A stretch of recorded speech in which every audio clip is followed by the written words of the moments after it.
All right, so the next presentation is Scott River Recovery Action Plan, Community Evaluation of Future Actions. Jennie is working with the Scott River Recovery Action Plan project team to develop effective decision-making processes that accounts for more than analyzing physical and financial factors. This presentation will explore a structured approach to decision-making that highlights underlying values, perspectives, and trade-offs often overlooked in traditional planning.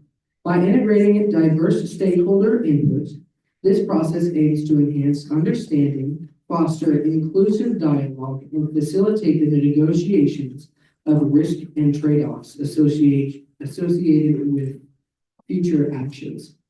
The approach encourages creative problem solving to develop solutions that align with the community values while addressing complex challenges such as climate adaptation, resource management, and sustainability. Join us to discover how decision-making criteria can help communities navigate uncertainty, strengthen resilience, and create strategies that are both practicable and equitable. Jennie Hoffman specializes in decision-making frameworks that extend beyond conventional physical and financial assessments. Her work focuses on bringing the right values and issues that might otherwise be overlooked when planning for future actions. Through her facilitation, Jennie helps stakeholders engage in meaningful discussions, understand diverse perspectives, and negotiate trade-offs associated with different strategies. Ladies and gentlemen, please join me in welcoming with Jennie Hoffman.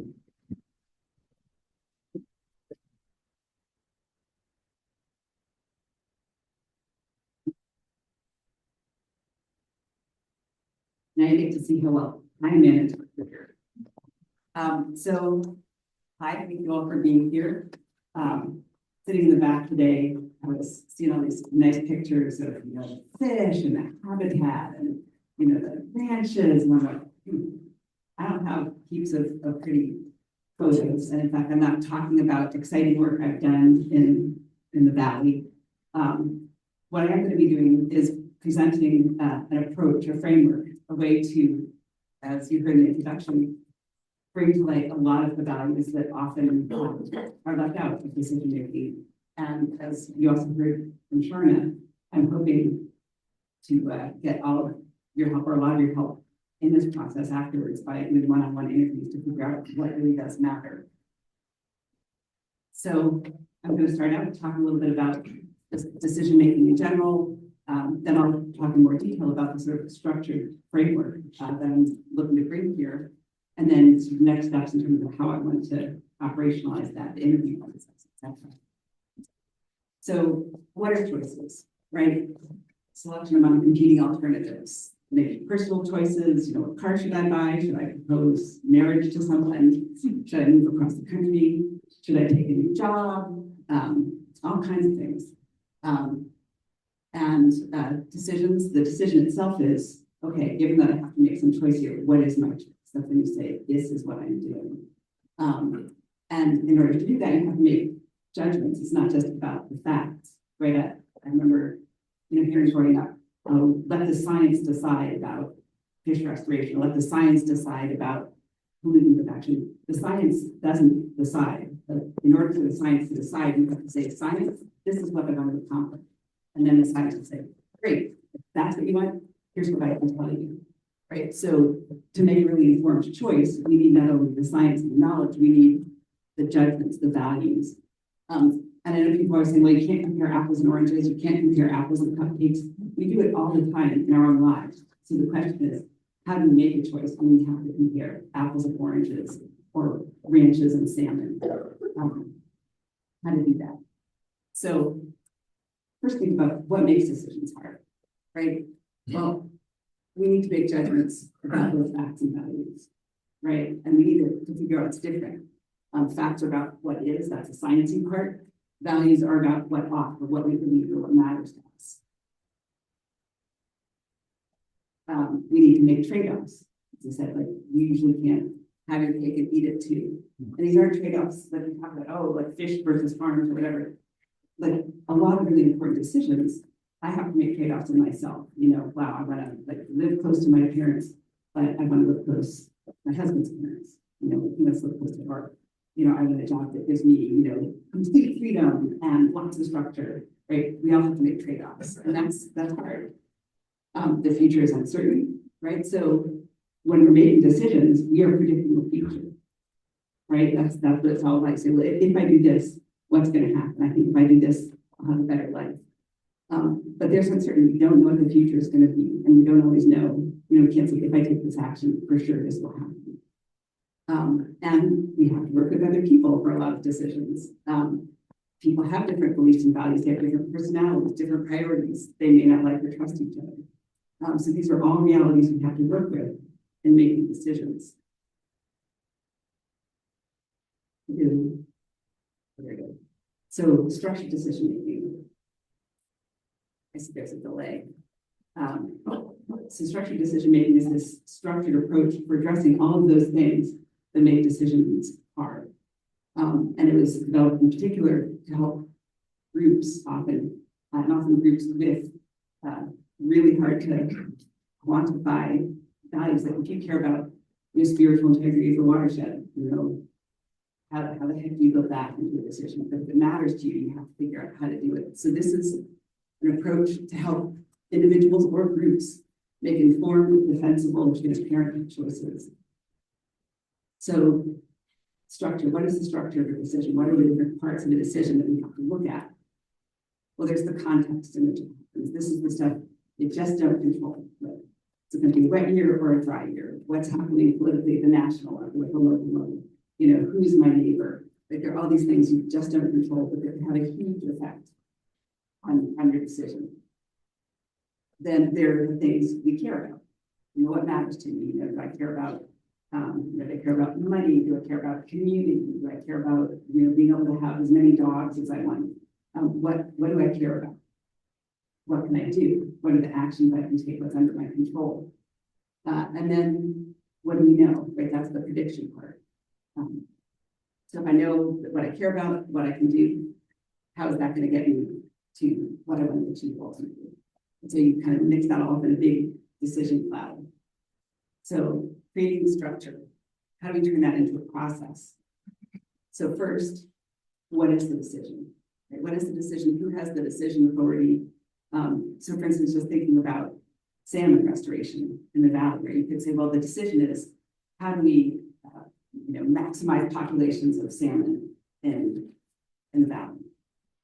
You could also say the decision is what actions can we take in the agricultural area of the valley to best improve salmon, right? Those are really different decisions, right? You just change the frame totally, or you could say, what political actions can we take? Or you could say, what actions can we take in the agricultural part of the valley to best balance the needs of, people, fish, etc. So how you frame it is important, and there's value in that, right? Like I'm making value judgments when I'm deciding how to frame that question. And so it's important to get community input there. What is the decision? How do we want to frame it? What do we care about when it comes to the decision, right? And Sharon was saying we know this matters to a lot of people, but we need to get specific. So we talk about what can we do. We want to say, what do we care about? What matters? Because that will inform what we can do. If we want to maximize income, that's maybe a different set of actions than if we want to maximize fish. If we want to maximize fish, that may be a different set of actions than if you just want to maximize water, right? So depending on how you frame the decision and what you care about, you'll move into a different universe of what we do. And often if you think first about what you care about, so what can I do, that can be a lot more creative. And instead of like, oh, do we take the dams out or not? You say, well, there are a ton of other things maybe you could do. It's not just about these two actions.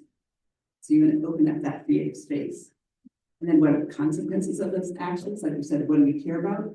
You said, what can we do? And so then we can come in and say, okay, if we do A, what happens in terms of all of these things I care about? If we do B, what happens in terms of all of these things I care about? And then having laid all that out in a nice orderly format, then you can look at how do I want to handle trade-offs and uncertainty, or like what is making this decision hard, right? So you focus your worry energy where it matters. I want to point out structured decision-making is not always the right tool. It works best when the what people care about is clear and not disputed, and when you know more. But in my experience, if people are willing to come together into that communal structured decision-making space, it can be a lot better for everyone, because instead of being like, it's me versus you, it's like us together. How do we solve this? If the science is disputed, and how the ecosystem functions is disputed, you could say, well, we have to go get a lot more information first. You could also say, well, let's look at the decision and see how much of that uncertainty and how much of that dispute you have to resolve, right? And maybe you have completely different views on how the ecosystem works, but it may not matter in terms of which decision you put, right? It could be that people disagree completely on facts, but want to do the same thing. It could be that people disagree completely on what's the most important thing, but the same action is still the top choice. So again, we're going to figure out what makes this hard. So putting this all together, create a just sort of very generic land management decision. So let's say, we're going to make some land management decisions. What do we care about? So first thing you do is say, what are these things? Well, maybe we care about implementation costs. Maybe we care about benefits to at-risk species. Maybe we care about landowner income, right? And sort of this list, this is where my talking to you all comes in, because I want to know, like, what does matter? Like, what would you want to see on that list? So you say, okay, these are the things that we care about. We've got some action. What can we do? Option A, option B, option C. And then what do we know? So that's when you say, okay, we do option A. Implementation costs are going to be 1, benefits to species at risk, going to be 5, like we've brought in some science people to talk about that, landowner income, going to be 2, right? So you go through all of your options and use your knowledge, whether it's science, maybe it's interviews with people, depends on what your objectives are, and then you fill that table in. And once you've got your table filled in like this, then you can ask, what's the best choice? And here you've got a way to actually talk about everything, right? So, like for instance, here you could at first you can say, wow, like I can see here, all I cared about was implementation costs and benefit to at-risk species. It's obvious I would want option A, right? But I can see that there's this trade-off here with landowner income. So maybe I got to change my decision there. Am I going to give up some, pay a little more implementation costs to get a little bit less benefit to at-risk species for more landowner income, right? You can also look at this and you can say, how come you got like for benefits to at-risk species, option A is a 5, that's awesome, but landowner income, the best you get is a 3. Why is that? So then maybe you can go back to the options and say, yeah, we really need to get some other options on the table that provide better choices for landowner income. You can even look at this and say, like trying to mention climate change. People would say, well, you didn't think about climate change with your implementation costs. Implementation cost is actually going to be, a 2 for option A because of climate change. And that would be where you'd say, okay, like what if you're right? What implementation costs are 2 for option A? Is that going to change my decision? And then you can decide whether or not you need to argue about that uncertainty. So you can see it's a way it gives us all a common language for what matters. It gives us a way to look at how big the trade-offs are and ways to say where do we need to improve our options. But you might also look at this and say, what's missing, right? So I did some work with some ranchers in Wyoming, and it was fun. I mean, the hard part was out of all ranchers that were part of this group, only 2 of them were making it work without off-ranch income, right? And that's like hard reality. But one of the guys who's making it work, he's like, you know what I did? Like I hosted weddings and I hosted yoga retreats. And how many other ranchers in the room were like, oh yes, I am all over that. I'm going to make you some money. I'm a rancher. No one else in the room wanted to host yoga retreats or weddings because that's actually, more tourism than ranching, right? And it's not like good or bad. Like the guy who's hosting yoga retreats and weddings actually enjoyed it. But so there you might want to say, okay, we don't care just about landowner income. Maybe we care about where that income is from, right? So maybe we want to say landowner income from cattle or they know your income from yoga retreats, right? So you need to get a little more specific there. And then you can say, oh, I see, if everyone here was way into yoga retreats, then we're back in the territory of awesome. Option A is best for everyone. But if people don't want to do yoga retreats, then not so good. And you can say I've also added in long-term costs here. That might be another thing. People say implementation is one thing, long-term costs. So you can say what's missing. You could also, as I've said, been party to some decisions where people said what matters is the spiritual integrity of the watershed, the spiritual integrity of the landscape. And again, the point with structured decision making is if it matters, you want it up here, right? It doesn't matter if you have no idea how to measure it. You want to say, if this is something that's going to matter to someone, that's going to make them feel better or worse about a decision, you want it to be visible when you're comparing your options. So the benefits of this sort of approach is it can change how we think and talk together. So it gives deeper understanding. Like if I feel this person has always been so intransigent. I bring up this brilliant solution to the problem, and now it's like, oh, I hate it. Well, if we pull out all these, what matters, all the values, I can say, oh, I see they hate it because it's this. And then we can have a more respectful, open discussion. You can think about, are there ways forward? It helps us learn together, right? I learn more about what matters to other people, and then I'm more creative about what can we do. So that gives it the collaborative problem solving. And again, also like when I'm saying like it's like people have to be willing to come together. And it's what's been interesting being here this week is seeing both the intensity of disagreements that there are, but also people's willingness to still respect each other. And that's really awesome. Because the point of structured decision making isn't like, oh, a big kumbaya thing, and we all agree that this is the most important value and that's the least important value. We agree that we all share this stuff. Like you have your values, I have my values. Some of them are the same, some of them are really different. Because we're a community, I want to see it all reflected up here. Even if it's not my value, if I know it matters to you, I want to see it up here. And that makes it much more collaborative. Structured decision making, we use science for science things and values for values-based things. So you're never in the situation like my science can't disprove your values and your values can't disprove my science or vice versa, right? So you can say, oh, you think this is the best option, not because of science, but because of what you value. So it separates that. And again, it's not like science is better or more important than values, and no one's values are better or more important than anyone else's. You just let it all on the table.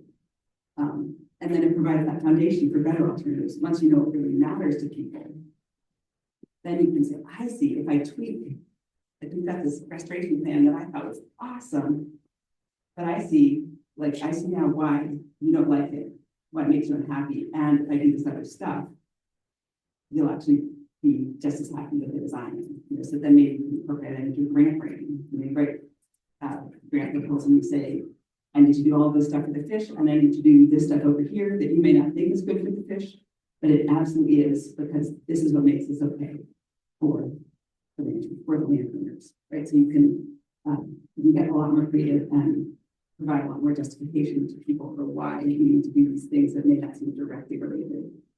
And again, focuses time and energy where it matters most, right? So, don't argue about is this more important than that until you know that that's really going to affect the decision. It may not.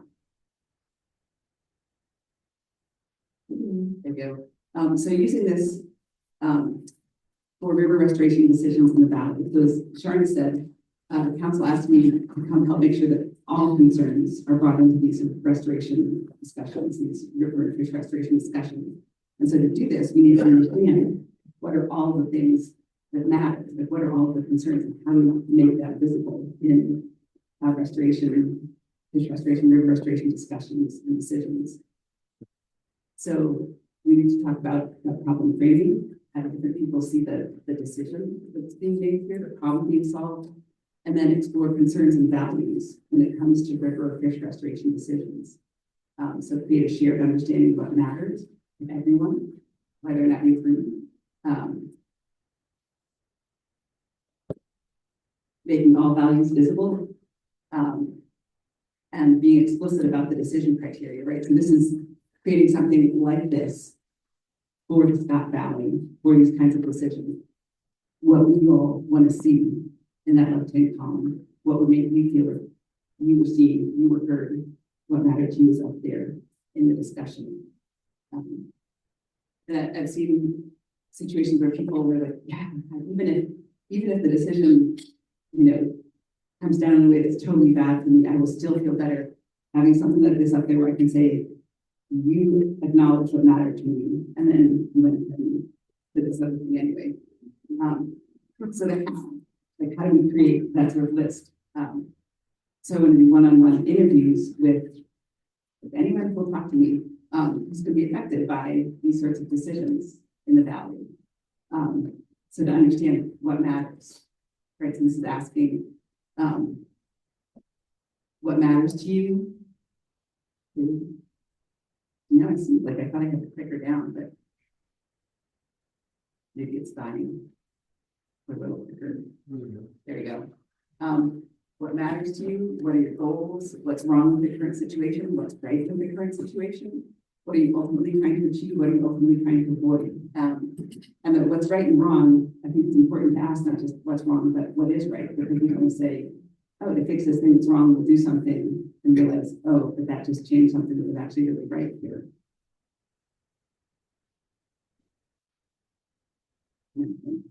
Laughing. And you gotta be like, wow, this is why people do the things they do with the clicker. So do all these interviews with people, but they'd be confidential. So I would talk to people, then I would sort of coalesce all of that, but based on everything I've heard, say, okay, here's what seems like the set of decision criteria, the set of values that I've heard from everyone. And then I would send that back out to everyone I talk to, say, do you see yourself here? Is anything missing? Is anything misrepresented? Send this out to SHRAP or other, make sure that the people who are going to be making decisions say, do you understand this? Is there more that needs to be put in here for you to understand what these different values mean? Because again, part of this is developing understanding. And then develop proposed metrics. So if we're going to use this to evaluate project A versus project B, when we say, and again, we say landowner income, how are we measuring that? Is that going to be in dollars? Is it going to be in dollars from cattle versus dollars from yoga retreat?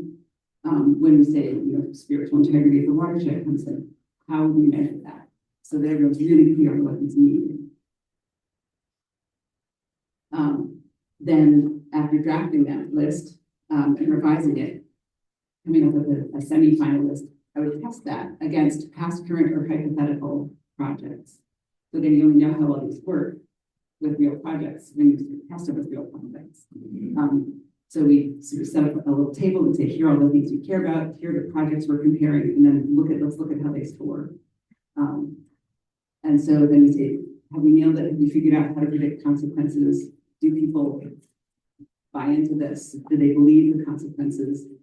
And then we can start looking at trade-offs with risk analysis, et cetera, both for actual draft decisions in the future, for plans, just for general discussions, because it can be a way to say, to communicate with each other around what's working or what's not working. And then having this is a criteria, then have them available for future use for a variety of purposes. And obviously they're never final.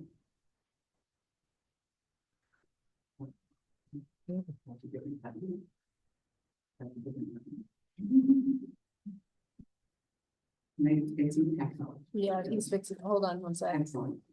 You kicked yourself off the. Oh, now, all right, so that's a new one. Excellent.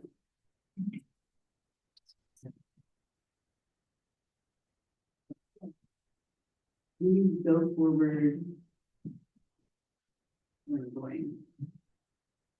So if I had pretty pictures, this would be more interesting. Watch this going through.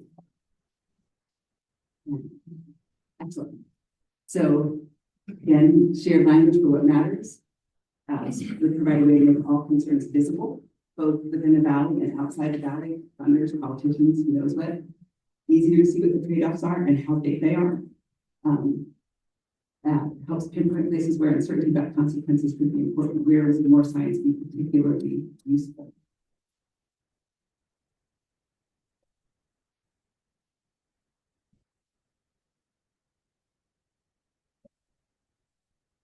All right, well, it just says, well,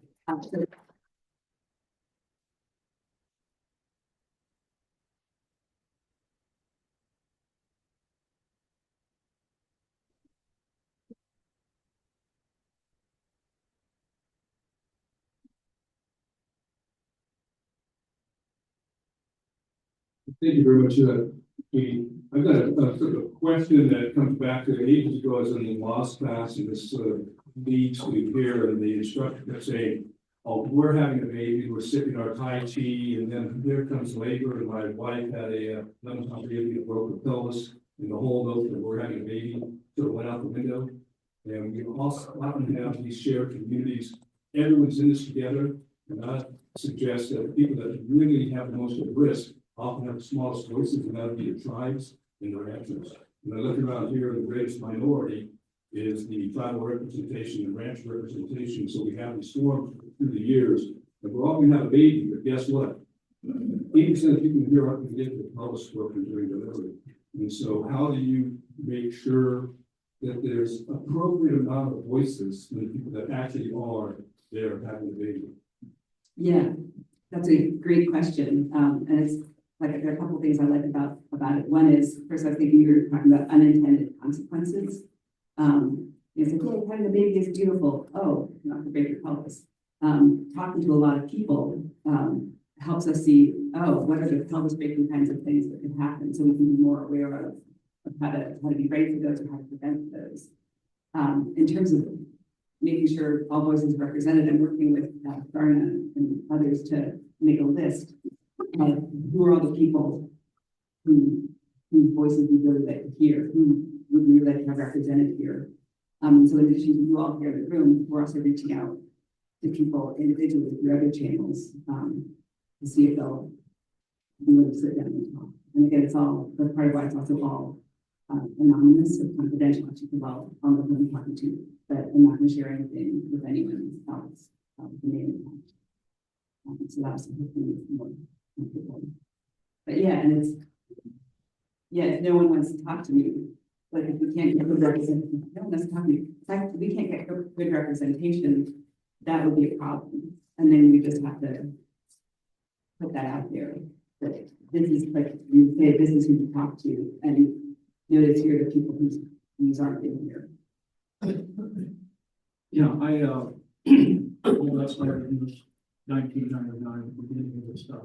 And I've essentially been doing this stuff, trying to bridge these gaps for 25 years. I did it for 8 years, paid by the board of supervisors, where the soups have their particular attitude, and then a lot of people, put ag and road development stuff, and then there's other people who have just the opposite.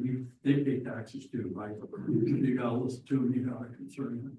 What I have found in these types of things that you're doing, whether it be, I was talking with Flick about it, Bob Chadwick's groups that he met around here in the valley, is that when these groups get together, you're focusing on what everybody wants. And when I got started in this thing, this one guy, we were trying to figure out how to set up, and he said the first thing we got to do is establish principles. Like, oh God, we don't want to get mired in that kind of discussion. And he said, hey, look, in the end, you're always coming to a compromise. Whatever compromise you have, if it's not consistent with the principles you all adapt, you get bit in the end on that. There's this idea that there's winners and losers and win. But what I have found, and the problem with a lot of this stuff, is that compromises aren't principles. They're just compromise. Everybody gets what they think they can out of it, and there's really no consistency. So down the road, when it appears a lot of times that there's basic principles that people could otherwise agree on, that it's not consistent with, that's sort of the problem. How do you see that? Yeah, that's an absolutely fantastic question, and it's one of the more nuanced things about my engagement here is I haven't been brought in to help with a specific decision. I'm not being brought in to design and run a process to make a specific decision. And absolutely 100%, if you're getting the group together to make a decision, you want to say, who's got decision authority? How much of that authority are they willing to see when we're bringing other stakeholders in to say like, oh, write your input into the discussion, right? You don't want to say, I want to hear everything you have to say, but I'm going to totally ignore it. I'm going to say, if I'm bringing you in, here's how I'm going to hear you, here's how I'm going to value that, here's how we're going to make these decisions when there's disagreement. You can do formal, like weightings. You can say, have everyone say, here's how important I think these different values are. I think, you know, I give fish a 10 and I give ranchers a 20, and you can, everyone can put their own different weights on it. And so then you can also see like how big a compromise it is. So what you're talking about is, you say, an essential part of good decision. Foundation. Exactly. So what's a little different here is because there's not one specific decision, the goal is to sort of take what we know about good decision making and say, how can we create a framework that could then be maybe more at the planning level? And then as we move into decision processes, that maybe I think a bunch of agencies say, wow, here are all the different interests at stake. You can, whoever wants to use this for decision would then say, oh, here are the critical stakeholders, here are the people who have to be at the table, here's what I would have to guarantee to make this a good decision process. But in the meantime, this information will come up with, like when, you know, CBEC or Laura, when they're thinking, oh, here's some, let's run our models and see what happens if we do X, Y, and Z.